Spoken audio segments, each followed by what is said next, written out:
Hey YouTube friends, welcome back to my channel. If you are new here, welcome. I am so glad that you stopped by today. My name is LaDonna. I am a first-year homeschooling mom of two. I have a 5th grader and a 3rd grader. And on my channel, I like to share how we are growing, what we are learning, and what God is doing. In today's video, I just want to share with you some of our spring books. I went ahead and switched out all of our books. I do not have like a book display per se. I just kind of set them out in front of my entertainment center. We do not have a homeschooling room. We just make our space work. So I went through, cleaned out all of those books and our little book basket.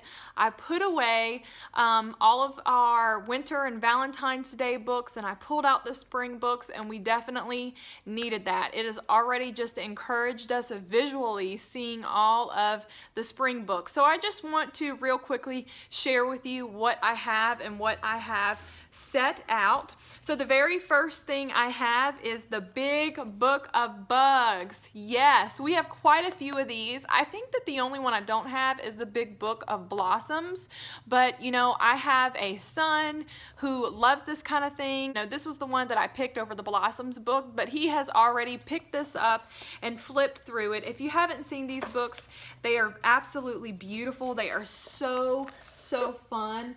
And in the back, there's actually, and I think it's set up the same way in every book, but it's almost like an I Spy thing.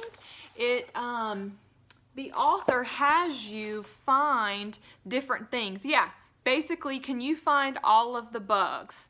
Also, did you find this or that? So I'm not going to give it all away, but it tells you at the bottom of each page what it is that you're looking for, and then this is the answer key. So this is just one of the fun books we have set out. Another one, just to kind of go along with that, is Nature Anatomy by Julia Rothman. I think almost every homeschool family has this collection. We love this collection. We've thankfully been able to kind of incorporate it within our homeschool, whether it be art or science. Like my son was using it today for one of his science workbooks. So again, this book is just beautiful. It's lovely. It's chock full of all kinds of information, and we love it. I'm looking forward to using them all in the future. I think the only one I don't have is the farming one, and I do plan on buying that one for next school year. So this is book number 2. Book number 3, hands down, my favorite book. Probably one of my most favorite books that we own, but this is my favorite spring book. We've had this for quite some time. This was a birthday present to my son several years ago, but it's called It Will Be Okay, Trusting God Through Fear and Change. So obviously there is a message here for kids, but as you can see the little seed right here, the setting is, you kind of get to see a little bit of the winter, but the setting is mostly spring. So I pulled this one out. My heart just couldn't resist it because it's an opportunity to talk about new life and growth and what God does in our life. And the picture that the author paints through the life of a seed is just absolutely beautiful. So anyway, that is in our collection. Another book that's in our collection, I saw this from the Instagram page of the Read Aloud Revival. Did I get that right, or did I say it backwards? So this was a suggestion from last year, but it's called The Little Green Girl, and this is just a really sweet story.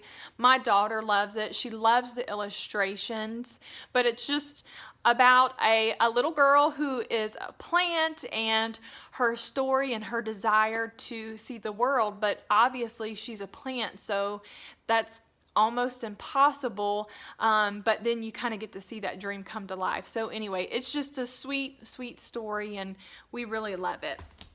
The next one that I have is Home in the Woods. So this story, it's not that it's necessarily about spring, but you get to see the different seasons of life. And when I say seasons, I mean literally. You see winter, you see fall, winter, spring, summer. But the story within this story is really beautiful. It's powerful. It's based off of a true story. There's actually a 5-in-a-row mini unit based off of this book. I had every intention of getting to that mini unit this year, but we didn't have time. However, I got the book anyway. But because spring is mentioned, we just went ahead and pulled it out. So that's a part of our collection. 2 new to us books this year. I did buy these 2 a couple of weeks ago. This one is called Up in the Garden and Down in the Dirt. So I've seen this floating around all over social media, and it's just super, super cute. We have not read it yet. We do plan to get to it very soon. And then we also added The Gardener. So this was another one of the Read Aloud Revival recommendations. We have not read this one either. I bought it when I bought the other one, but we can't wait to get to it. The next little section of books I want to show you, I shared in how we're going to celebrate Easter. They are a part of our spring books, so if you didn't watch that video, I'm going to share them anyway. This I didn't share in there, but it's just one of our scholastic books. This was another gift, I think my son, this was another gift my son got when he was like 4 years old.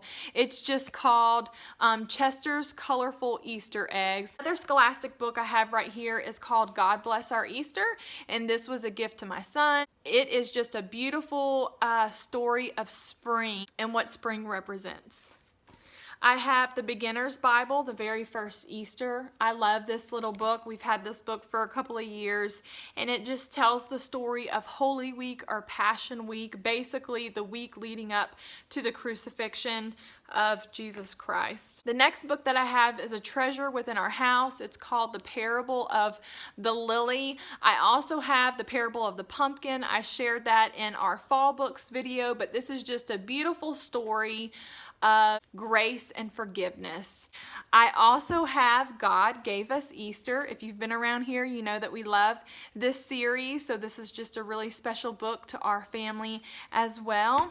And then I also have The Garden, The Curtain, and The Cross. So this is a children's storybook that is very theologically sound. It does an excellent job of telling the story of Christ and the full story of Christ.